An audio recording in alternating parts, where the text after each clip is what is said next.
What is up, everybody? This is Mike from Iconic Traders. Hope everyone's having a great week, first day of October. Going forward, I'm looking forward to doing more of these YouTubes, mostly for the viewer. Going into the rest of the year, we are officially starting the fourth quarter, and going back to the 80s, volatility has typically rose at least 30% in this part of the year. So in my opinion, there should be a sign of hope from what we've seen in this slow market lately. You know, a lot of people think, oh, September, summer's over, market's going to pick back up. But this past September was, although actionable, relatively slow in terms of, having constant small caps ripping on a daily basis. It really wasn't, a month to brag about. We've been in this market where it requires a lot of patience, a lot of discipline to be able to sit on your hands and not trade more so than it does taking trades every day, taking random trades, being addicted to random rewards. I tell people all the time in our community, I am focused on quality because we are paid for opportunity. Unlike most jobs, we're not paid for time. So going into today, first day of October, was obviously pumped to start the new month, but unfortunately, the market environment that we were in September, we are somewhat still in today. The only real mover that I'm going to be discussing that I thought had some potential was VIVE, V-I-V-E. This was nothing but a classic pump and dump, guys. Don't get it twisted. Former reverse split. The stock was never $1,400 a share. It was never $1,000 a share. It was never $30 a share. It was 7 cents per share. So what you do is you take that number, and all of a sudden a company reduces their shares outstanding, increases their share price. All of a sudden, you have a $7 stock. Nothing has fundamentally changed about the company. Nothing.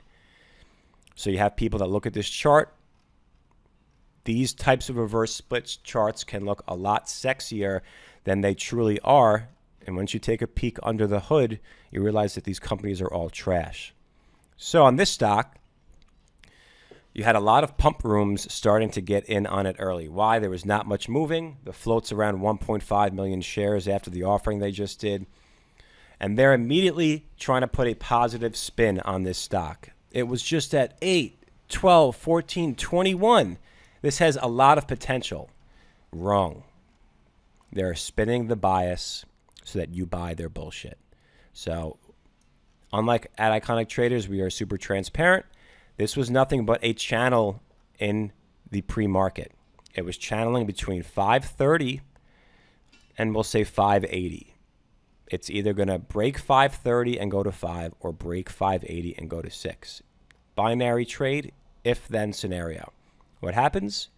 It breaks above 580. So I took a starter at 570 just in case we washed out of the open. I wanted to have some shares just to be able to pay for my locates and have something in the trade if it worked out. But I stopped over 6, and the main levels I was really watching was 650 to 7. Why? 7 is where it failed last time. So I was looking to see it get to 650.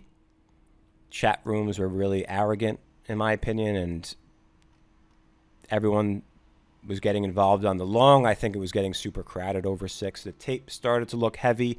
So I re-entered at 645, covered on the wash to 6, then re-added, risking 630. I had about a 605 average. And this is a good point in trading. It's not about being right. Being right is an ego thing. Making money is what trading is about. You could have been right from 9:30 to 9:49. And if you waited 1 minute longer, you were way wrong. You could be right for the first 5 minutes, the first 10 minutes, but you could be wrong in the next 10 minutes. So if you don't lock in your profits, throw the whole, oh, I'm right mentality out, guys. It's about making money. So what happened was a lot of longs started dip buying the drop below 6 because it was holding 6. But the key level was 580 to 590. That was the breakout pre-market. If it doesn't hold that levels, then all longs are underwater, and that's what happened. It spiked up to 625, dropped from roughly 625 to 630, all the way to 530 in 2 minutes. So you're down 20% in 2 minutes.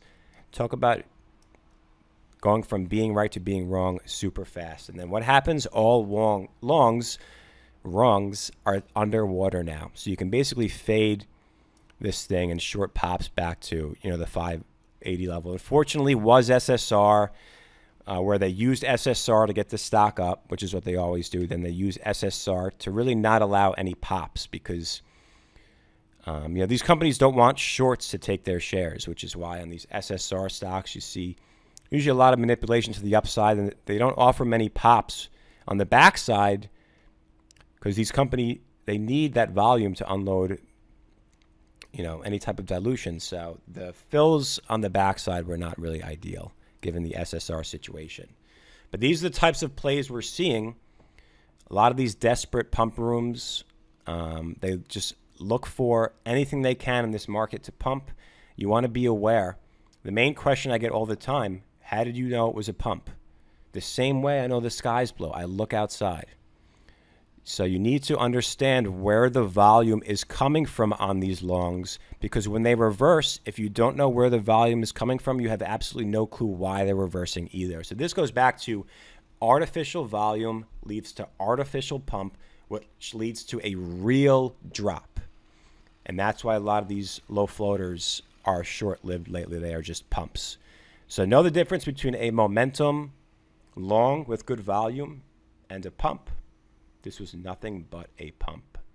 So I hope this helps in this environment. I know a lot of chat rooms that, they were right on this only to smoke their entire room on this drop. So stay patient, stay disciplined. Do not force anything in this market. Focus on high quality ops.